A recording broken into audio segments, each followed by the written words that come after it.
Aujourd'hui, une affaire qui n'a absolument aucun sens. C'est un professeur qui a interdit une fête religieuse dans son université. Il y a des mecs qui voulaient rompre le jeûne du Ramadan et faire une petite soirée de l'Aïd à la fac. Et au nom de la laïcité, il a dit non. Sauf que la laïcité, en France, elle explique que l'islam a le droit à tout quand même, d'accord? Et du coup, il y a des étudiants de gauche qui sont venus perturber le cours de l'enseignant et l'empêcher de travailler. Et du coup, ils emmerdent tous les étudiants qui veulent travailler. Pendant que la gauche vit de subventions de la CAF, de la bourse étudiante, etc. Donc du coup, on peut pas se développer intellectuellement, parce qu'on peut pas bosser. Tout simplement. Le Yarl qui nous dit « La fin de la vidéo parle d'elle-même ». J'en parle d'ailleurs dans l'émission Bistro Liberté sur YouTube. Les étudiants d'extrême gauche mettent une pression hallucinante et inadmissible aux autres étudiants qui veulent juste étudier. Bouh! Bon, il est en train de prendre ses affaires, je pense qu'il a très bien compris qu'il ne pourrait pas argumenter. Mais c'est pas la seule chose. Ce monsieur est pro-Assad. Vous connaissez tous le dictateur. Excusez-moi. Malheureusement. Bah non, monsieur, on n'a pas fini. c'est pas fini. Alors ça c'est génial. Donc les gauchistes bloquent son chemin et l'empêchent de passer. Donc le mec pousse pour essayer de sortir. Et vu qu'il les pousse, les gauchistes disent « Ouais, le manque de respect, vous me poussez pas !» Mais c'est pas un manque de respect de bloquer le chemin en fait, et de perturber un cours. Et je l'insulte pas parce que je dois rester poli sur YouTube. Mais si un jour j'étais à la fac, et il y avait une vingtaine de gauchistes qui auraient perturbé mon cours, alors que j'étais là pour bosser, ce serait parti tellement en steak, mais tellement en steak. On n'a pas fini. C'est pas fini. Les gens, monsieur, c'est la police.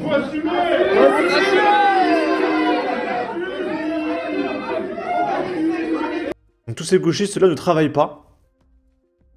Dans 10 ans, ils sont à la CAF. Plus chômage, plus RSA, plus RMI, plus la totale. Allocation familiale, etc. Et eux, là, qui veulent bosser, ils pourront pas faire leurs études. Voilà.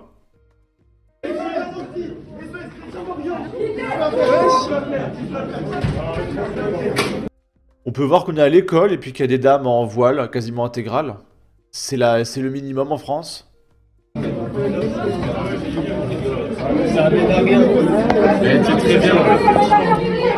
Allez. Non mais c'est pas la peine de communiquer avec des gauchistes, ils ont du but d'apurer la place du cerveau. Je vous appelle à vous, ils vont boycotter ce coup. Le mec il est en tenue de djihadiste à côté là, qu'est-ce que c'est que ce mec?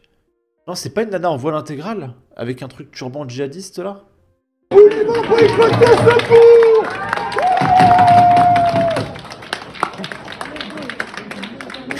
Le regard de l'étudiant, juste il regarde, il comprend pas et il constate.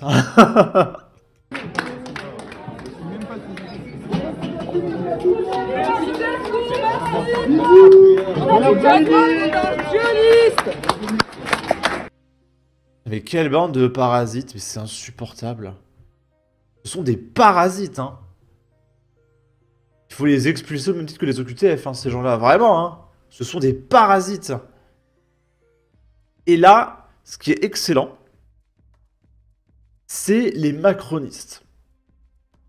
Donc ce sont eux qui font les lois, qui sont au pouvoir actuellement, qui ont rendu la France comme ça, depuis ces 7 dernières années.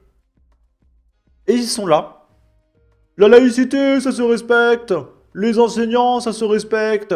Le débat d'idées, ça se respecte. L'université n'est pas un champ de lutte, c'est un lieu de savoir et de débat. J'ai moi-même été victime d'intimidation lors d'une conférence à Lyon.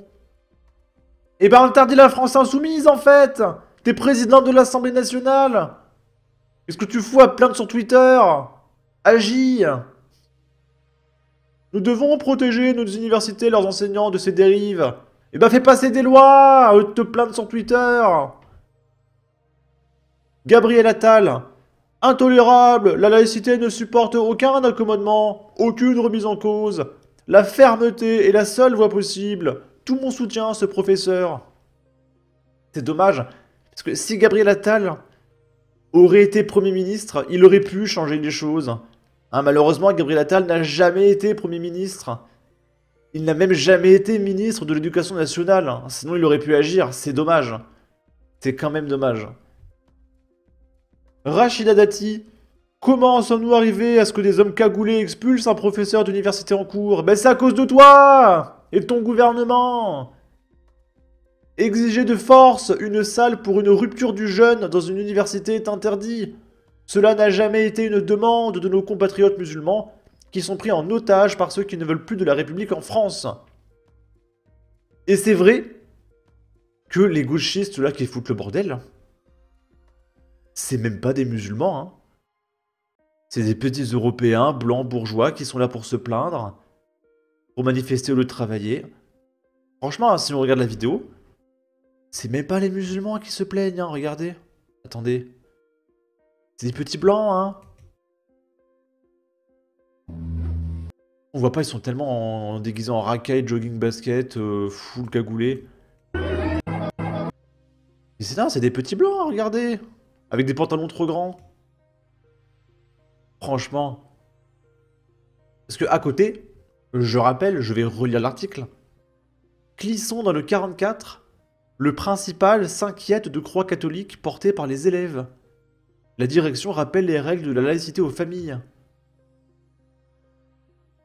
Et vous croyez qu'on peut interdire les croix chrétiennes et en même temps autoriser le voile?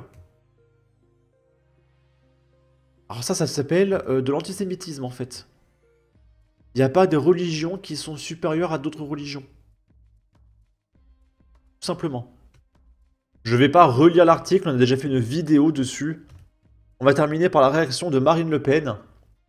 J'adresse tout mon soutien à un courageux professeur qui a été malmené sous les insultes à relents antisémites pour avoir refusé que nos valeurs et la laïcité soient bafouées au sein de l'université.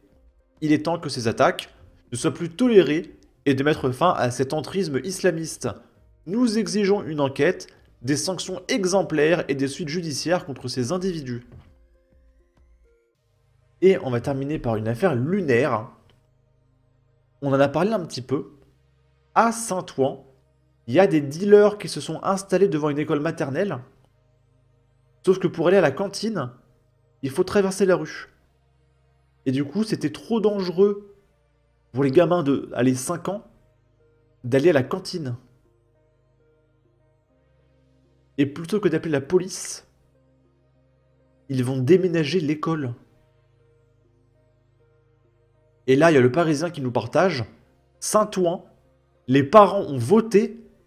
L'école maternelle cernée par les dealers déménagera bien en fin avril. Pardon? Vincent Lapierre qui nous dit « Et coffrer les dealers ?» Je dis ça au hasard, hein, j'espère que ce n'est pas du fascisme. C'est-à-dire que les parents, allez, ils sont 100, 200, et ils se sont dit la meilleure solution, c'est pas d'appeler la police, c'est de déménager l'école directement. À ce niveau-là, on va déménager la France, hein, pour fuir les dealers. C'est ça le projet, en fait. Moi, j'en peux plus de ce laxisme, hein, vraiment. Hein.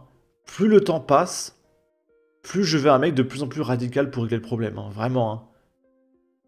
Il est vraiment temps qu'on applique les politiques du Salvador, hein, ou des Philippines. Il y a un mec qui répond « Si, c'est du fascisme. Les dealers font ça parce que la société n'a pas su leur proposer mieux. Parce que l'école est devenue pourrie et qu'il n'y a pas de sécurité dans les quartiers.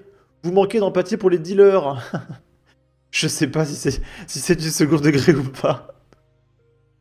J'espère que c'est ironique. C'est bien le discours des élus de certains partis, non? Voilà, non, c'est une blague. En fait, c'est tellement débile. Parce que oui, c'est le discours de certains élus. Donc j'étais pas sûr, mais c'est catastrophique. Sur ce, n'hésitez pas à donner votre avis, votre opinion, à partager, liker, commenter, ça aidera au référencement de la vidéo sur YouTube. Abonnez-vous, suivez-moi sur Twitter, prenez soin de vous, salut!